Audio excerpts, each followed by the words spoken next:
화감새 시작. 하느님 감사합니다. 하느님 감사합니다. 하느님 감사합니다. 어떤 사람이 장례식장에 가서 슬프게 울기 시작을 합니다. 영정사진을 보면서 너무나 구슬프게 울어요. 그런데 가족들은 그가 누군지 모릅니다. 왜 저렇게 슬프게 울지? 우리도 슬픈데 저 사람도 우리 아버지하고 잘 알던 사이인가? 고마웠죠? 너무나 슬프게 우는데 가족들끼리 묻습니다. 누군지 알아? 모르겠는데? 누군지 알아? 모르겠는데. 이제는 이상하죠? 가족들이 누군지 모르는 사람이 슬프게 울고 있으니 의혹이 듭니다. 숨겨둔 아들인가? 뭐지? 저 사람은?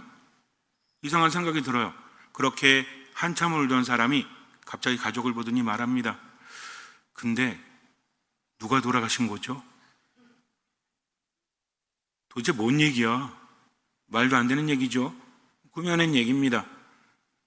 근데 믿음도 마찬가지인 것 같아요. 누가 죽은지도 모르고 슬프게 울던 사람이 누구냐고 묻는다면 어처구니 없죠. 우리는요? 여러분들은 누구를 믿으십니까? 하느님을 믿으시죠? 정말 믿으십니까? 그럼 그 믿음이 뭐예요? 하느님을 믿는다는 것은 무슨 의미죠? 하느님을 인정한다는 겁니까? 하느님의 존재를 고백한다는 겁니까? 믿음은 뭐죠? 우리가 하느님을 믿는다 할 때 그분을 인정하는 것뿐만 아니라 뭘 의미합니까? 이게 중요한 거예요. 성당에 나오고 기도를 하고 미사를 봉헌한다고 할지라도 믿음이 뭔지를 내 스스로 깨닫지 못한다면 아무 의미가 없는 거죠. 예수님께서 하느님의 아들이심을 당시 사람들은 어떻게 알았죠? 그분이 하신 말씀이 대단하기 때문에, 그분의 말씀을 들으면 가슴 속에서 뭔가 올라오기 때문에, 물론 하느님의 말씀은 살아있고 힘이 있기 때문에 듣는 순간 치유가 이루어지고 마음에서 힘이 느껴집니다. 그런데 예수님께서 하느님의 아들이심, 그분이 하느님이신 이유는 그분의 말씀이 이루어진다는 거죠. 어떤 일까지도, 기적까지도 일어난다는 겁니다. 죽은 사람을 살리시고 아픈 사람을 낫게 하시고 마귀를 쫓아내시는 그분의 말씀을 인해서 기적이 일어난다는 거죠. 그래서 믿음에는 기적이 뒤따른다. 분명히 그렇습니다. 왜냐하면 이 기적은 하느님께로부터 오는 것이기 때문에 기적 자체가 중요한 게 아니라 그 뒤에 누가 계신다? 하느님께서 계신다. 하느님의 한 말씀으로 기적이 일어난다. 하느님께는 모든 것이 가능하다라는 것을 우리에게 알려주기 위해서죠. 그래서 요한복음에서는 기적이 많이 나오지 않습니다. 7가지 기적이 나오는데 표징이라고 불러요. 표징이라는 것은 그 자체 뒤에, 그 자체 안에 의미가 있다는 거죠. 근데 놀라운 일이 일어나서 기적이 아니라 기적은 하느님께서 계심을 알려주기 때문입니다. 그래서 기적의 완성은 내가 변화되는 거예요. 엄청난 기적이 일어났구나, 대단하구나, 하느님께는 불가능함이 없네 라고 놀라는데 그치는 것이 아니라 내가 기적을 체험해야 한다는 거죠. 이런 체험을 통해서 믿음은 더 깊어질 수밖에 없죠. 하느님이 어떤 분이신지 아는 게 믿음입니다. 내가 간절히 바라서 이루어지는 게 믿음이 아니라 하느님께는 모든 것이 가능하다. 나는 할 수 없지만 하느님은 할 수 있으시다. 그러니 어떻게 해야 되겠다? 하느님께 맡기고 나는 최선을 다해야 되겠다. 이게 믿음인 거예요. 근데 하느님을 알지 못하면 믿음이 생겨날 리 있겠습니까? 어떤 분들은 믿음이 생겨나길 바래요. 신부님, 어떻게 하면 믿음이 생겨날 수 있습니까? 하고 답을 알려주길 바래요. 어떻게 하면 믿음이 생겨날 수 있죠? 우리는 알고 있죠? 믿음은 어떻게 생겨납니까? 하느님을 알면서, 그분의 말씀을 들으면서 믿음은 생겨난다는 거죠. 그래서 믿음에는 뭐가 중요하다? 체험이 중요하다는 겁니다. 그냥 나는 믿는다라고 되새기는 것이 믿음을 생겨나게 하는 것이 아니라 하느님을 알고 그분을 만나고 그분을 체험하면서 내 안에 확신이 생겨나는 겁니다. 그래서 이런 확신을 도와주는 게 뭐다? 이게 기적이에요. 죽은 사람이 살아나는 기적이 대단한 게 아니라 누가 느끼는 기적? 내가 느끼는 기적입니다. 그래서 때로는요, 그냥 스치는 바람에도 기적을 체험할 수 있어요. 누가 변화되면? 내 마음이 변화되면. 기분이 변화되는 게 아닙니다. 늘 하나님에 대해 생각을 하고 하나님의 말씀을 듣고 살아왔는데 어느 순간에 내게 깨달음이 왔다는 거죠.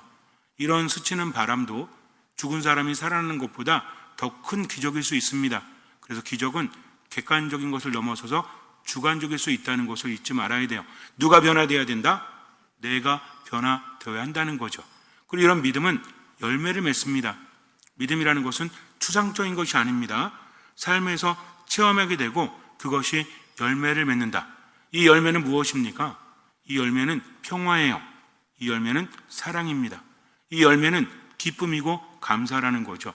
하느님께서 계시기 때문에, 그래서 어두운 골짜기를 간다고 할지라도 두려워하지 않는 거죠. 왜요?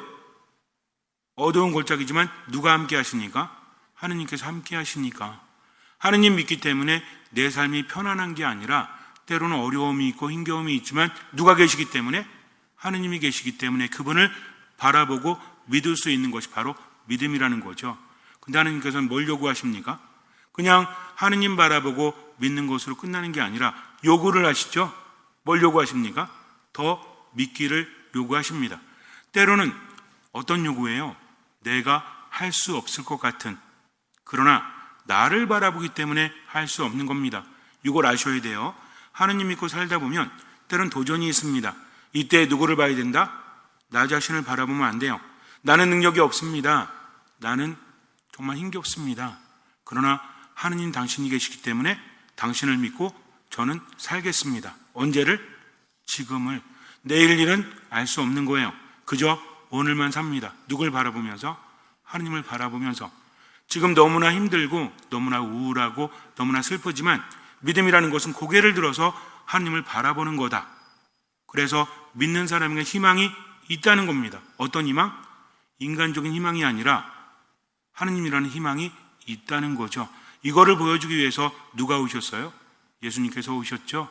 예수님의 말씀 중에서 가장 중요한 게 뭘까요? 물론 사람마다 다릅니다. 이 말씀이 아주 중요하기 때문에 모두 인정하라는 의미가 아니에요. 그분의 말씀 중에서 가장 위로가 되는 말씀, 나다. 내가 너희와 함께한다. 용기를 내어라. 두려워하지 마라. 왜? 내가 함께하니까. 네가 대단해서가 아니라 내가 너를 사랑한다. 나에게는 불가능함이 없다. 그러니 어떻게 해라? 나를 믿어라. 믿지 못하겠거든 보아서라도 믿어라. 이게 기적인 거예요. 그러니까 하느님 믿고 살다 보니까 내 삶 안에서 기적을 체험합니다. 이 기적을 보고 하느님을 믿는 거죠. 근데 예수님 뭐라고 하세요? 보지 않고도 믿는 사람은 행복하다라고 말씀하세요. 어떻게 보지 않고도 믿을 수 있을까요? 말씀을 들으면 되죠. 삶 안에서 성장하면서 이제는 보지 않아도 그분을 신뢰하게 된다는 겁니다. 믿음이라는 것은 어느 날 갑자기 생겨나는 것이 아니라 하느님을 꾸준히 알면서 생겨난다는 거죠. 이것을 절대로 잊지 말아야 합니다. 그냥 감정적으로 바란다고 믿음이 생겨나는 것이 아니라 꾸준히 하느님의 말씀을 듣고 그분 안에 머물 때 때가 되면 하느님께서 이끌어 주신다. 지금은 답답하고 지금은 너무나 힘들고 괴로워도 그래도 어때요? 살 수 있다는 거죠. 이럴 때 있죠. 너무 힘들어. 죽을 것 같아. 죽었습니까? 죽었니? 살았니? 그거 있잖아요. 두꺼봐. 우린 두꺼비가 아닙니다. 살았잖아요. 어쩌면 미리 걱정하고 염려하는 것, 우리들의 한계를 내가 모른다는 거죠.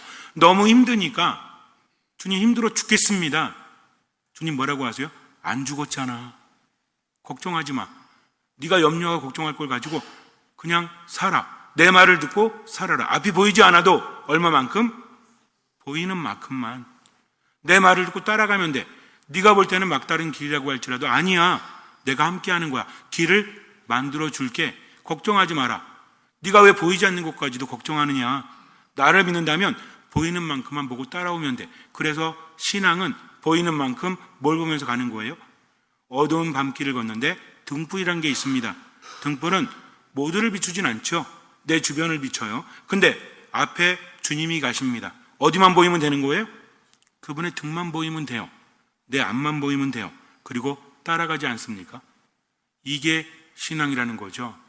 앞으로 가서 어디로 갈지 모르지만 내 앞에 가시는 분을 신뢰하기 때문에 보이는 만큼만 가겠습니다. 걱정할 필요가 없죠. 그건 보입니까? 안 보입니까? 보인다는 거죠. 어떤 어려움이 있을 때 우리는 결과를 보기를 바라요. 그러나 세상이라는 것은 그렇게 만만한 게 아닙니다. 결과를 본다고 할지라도 삶은 쉬워지는 것이 아니죠. 알 필요가 없어요. 그저 지금은 힘을 내는 것 뿐이죠. 그렇지 않습니까? 아이가 피아노를 배우는데 선생님이 뭐라고 그래요? 야, 너 있잖아. 앞으로 10년, 25년 쳐가지고 쇼팽처럼 쳐야 돼. 모차르트처럼 쳐야 돼. 이래요? 애한테, 처음 배우는 애한테 모차르트를 가르쳐주고 쇼팽을 가르쳐주면 아이가 이해합니까? 처음에 뭐 배우죠? 피아노를 안 배우셨구나. 처음에 뭐예요? 손가락으로 도레미파 오른손 하잖아요? 그 다음에 뭐예요? 왼손 하죠? 근데 이게 쉬워요? 피아노 칠 수 있는 분들은 당연히 하죠. 그죠? 오른손 왼손 하시죠? 제가 예전에 피아노를 잠깐 배운 적이 있어요. 근데 오른손 배우다가 왼손 들어가니까 이제 헷갈리죠? 근데 어떻게 해래? 오른손 왼손 같이 하래. 이게 가능합니까? 인간에게? 아니 왜 성질을 내고 저래? 저한테는 불가능했어요. 이렇게 한다고 됩니까? 제가 물었어요, 선생님한테. 언제쯤 됩니까? 뭐라 했는지 아세요? 모르겠는데요. 왜 모르세요, 선생님이?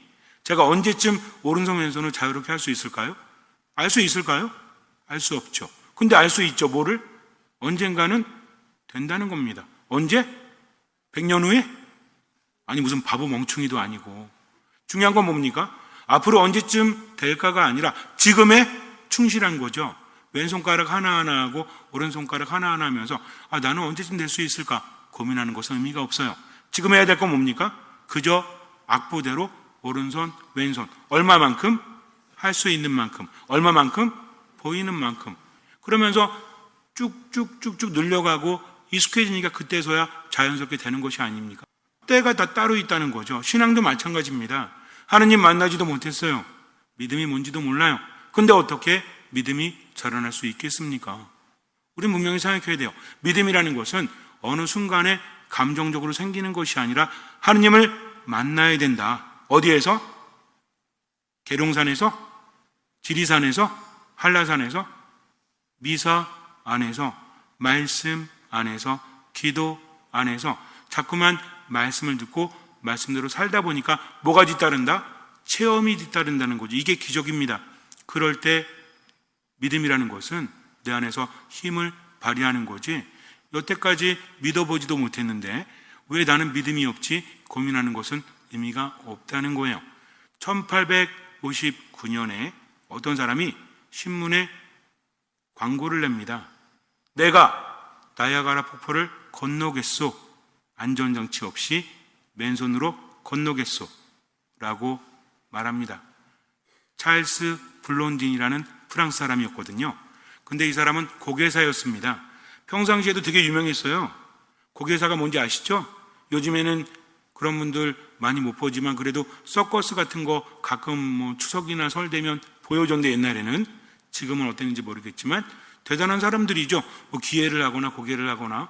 이 사람도 그랬습니다. 근데 이 사람이 그냥 만족하지 못하는 거예요. 그래서 광고를 낸 거야. 미국에서 캐나다 사이를 줄을 걸어놓고 여기를 건너겠다. 밑에는 뭐가 있죠? 폭포가 있습니다. 빠지면 그냥 죽는 거예요. 사람들이 관심을 갖죠. 6월 30일에 내가 건너겠소. 수많은 인파가 모입니다. 그 아래만 5천 명이 모였어요.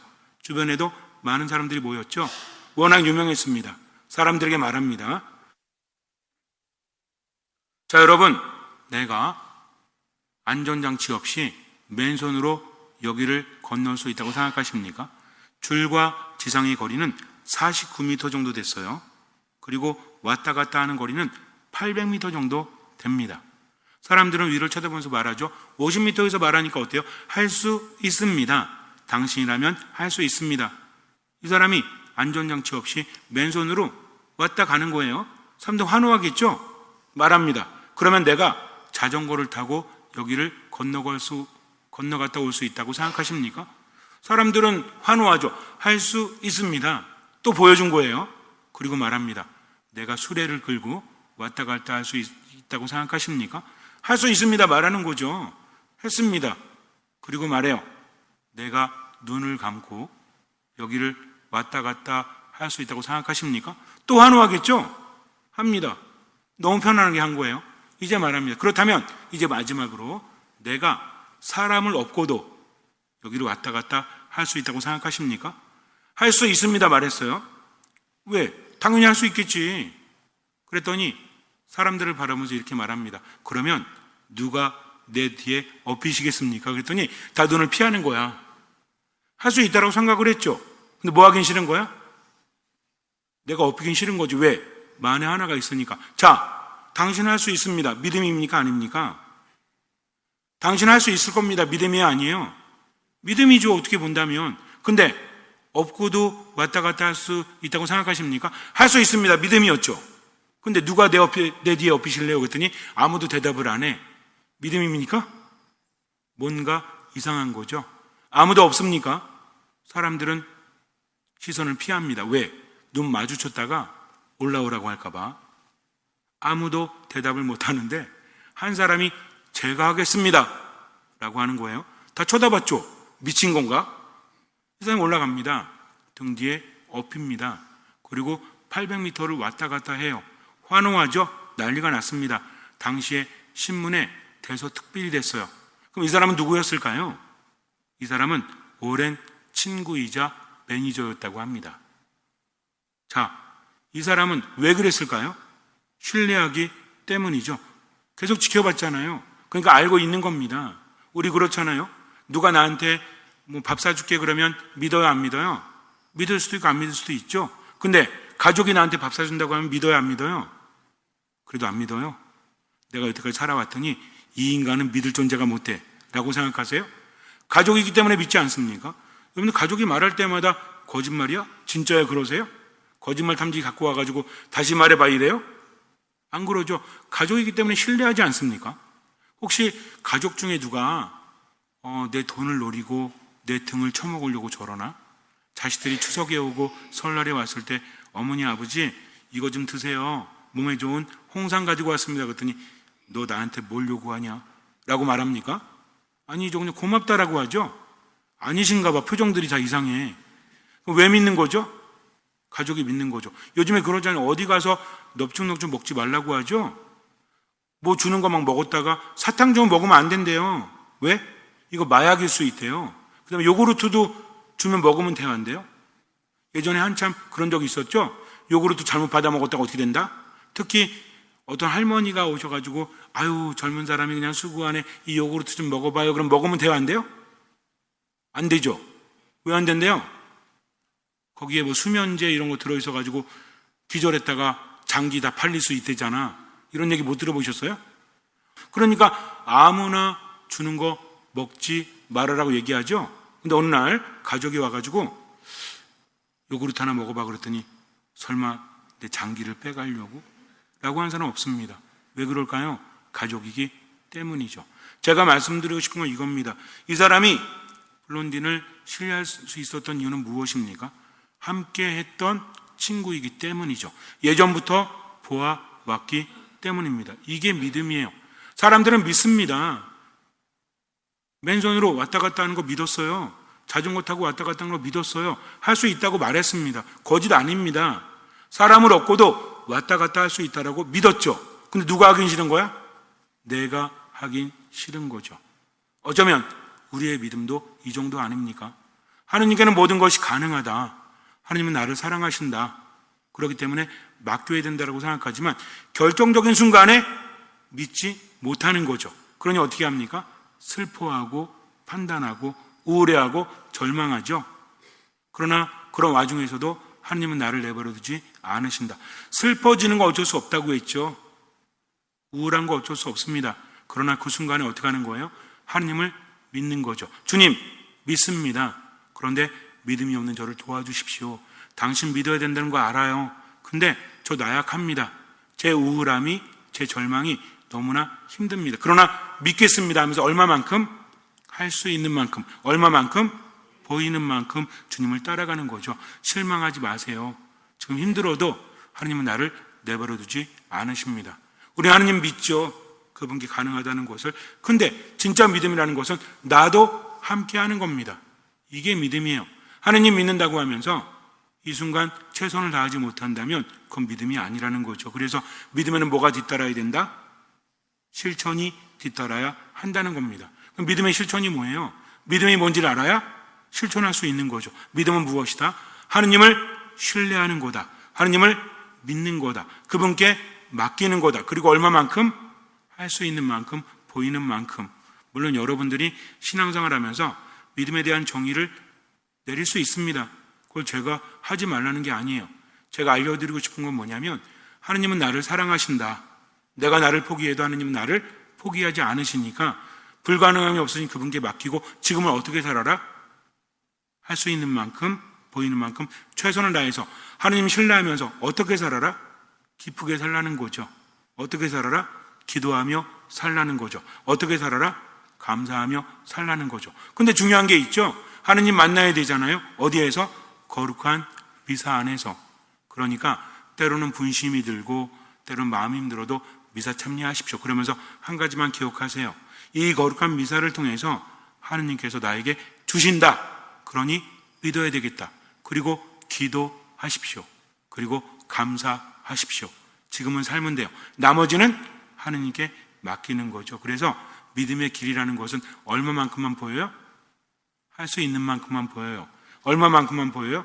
보여주시는 만큼만 보입니다. 그것만 가면 돼요. 그 앞에 뭐가 있는지는 주님께 맡기면 됩니다. 그래서 우리는 이 미사 안에서 머무는 거죠.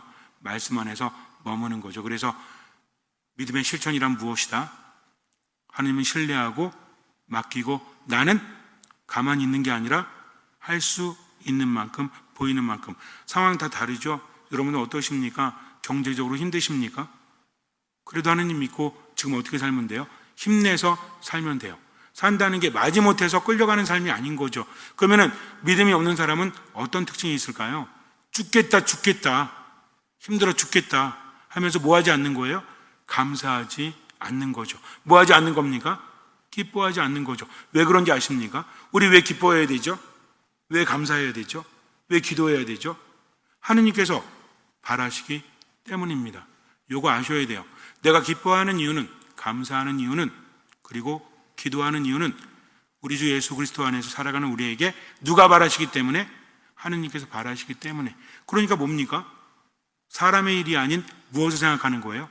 하느님의 일을 생각하는 거죠. 사람의 일은 무엇입니까? 너무 힘들다, 너무 괴롭다, 죽겠다. 이게 사람의 일이잖아요. 하느님 뭐라고 하십니까? 나만 믿어라. 그리고 기쁘게 살아라. 감사하며 살아라. 이게 누구의 일이야? 하느님의 일이죠. 그러니까 믿음은 무엇이다? 사람의 일만 생각하는 것이 아니라 하느님의 일을 생각하는 거다. 많이 들어보셨죠? 베드로가 절대로 그런 일이 일어나서 안 됩니다라고 했잖아요. 예수님께서 뭐라고 하셨어요? 사람의 아들이 고난을 받고 죽었다가 사흘 안에 되살아난다는 말씀하시니까 절대로 그래서는 안 됩니다 그랬더니 예수님 뭐라고 하세요? 사탄아 내게서 물러가라. 너는 내게 장애물이다. 너는 하느님의 일을 생각하지 않고 사람의 일만 생각하는구나 라고 하십니다. 그래서 믿는 사람은 어떤 사람이다? 예수님을 따르는 사람이라는 거죠. 이게 중요합니다. 그래서 우리도 마찬가지야. 앞으로 살면서 힘들고 괴롭고 우울하고 절망적일지라도 누구 바라보는 것? 하느님 바라보고 어떻게 사는 것? 기쁘게 사는 것. 어떻게 사는 것? 감사하며 사는 것. 어떻게 사는 것? 기도하며 사는 것. 그리고 얼마만큼만? 할 수 있는 만큼, 얼마만큼만? 보이는 만큼만. 어디 안에 머물면서? 미사, 말씀, 기도 안에. 나머지는 맡기는 겁니다. 잠시 눈을 감으세요.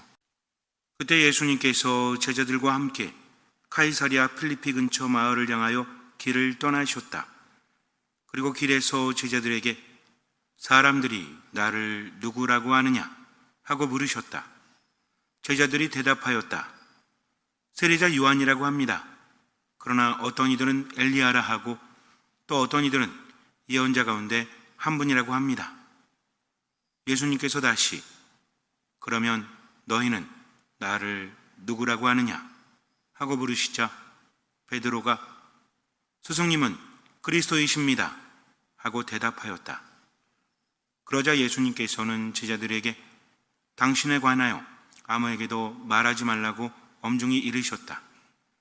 예수님께서는 그 뒤에 사람의 아들이 반드시 많은 고난을 겪으시고 원로들과 수석 사제들과 율법학자들에게 배척을 받아 죽임을 당하셨다가 사흘 만에 다시 살아나셔야 한다는 것을 제자들에게 가르치기 시작하셨다.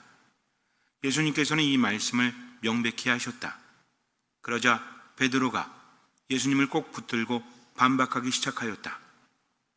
그러나 예수님께서는 돌아서서 제자들을 보신 다음 베드로에게 사탄아, 내게서 물러가라. 너는 하느님의 일은 생각하지 않고 사람의 일만 생각하는구나 하며 꾸짖으셨다. 예수님께서 제자들과 함께 군중을 가까이 부르시고 그들에게 말씀하셨다. 누구든지 내 뒤를 따르려면 자신을 버리고 제 십자가를 지고 나를 따라야 한다. 정녕 자기 목숨을 구하려는 사람은 목숨을 잃을 것이고 나와 복음 때문에 목숨을 잃는 사람은 목숨을 구할 것이다. 우리는 자꾸 왔다 갔다 하죠. 우리는 나약하기 때문입니다. 감정이 변하고 생각이 변하기 때문이죠. 때로는 너무 힘듭니다.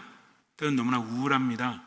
때로는 너무나 절망적이죠. 그러나 하느님께서 함께 하시기 때문에 희망이 있는 겁니다. 하느님 신뢰하십시오. 미사 말씀 기도 가운데 머물면서 어쨌든 할 수 있는 만큼 기쁘게 사십시오. 하느님 때문에 기도하며 사십시오. 감사하며 사십시오. 나머지는 맡기십시오. 주님께서는 그 믿음을 보시고 우리 삶에 놀라운 기적을 일으켜 주실 것입니다. 아멘.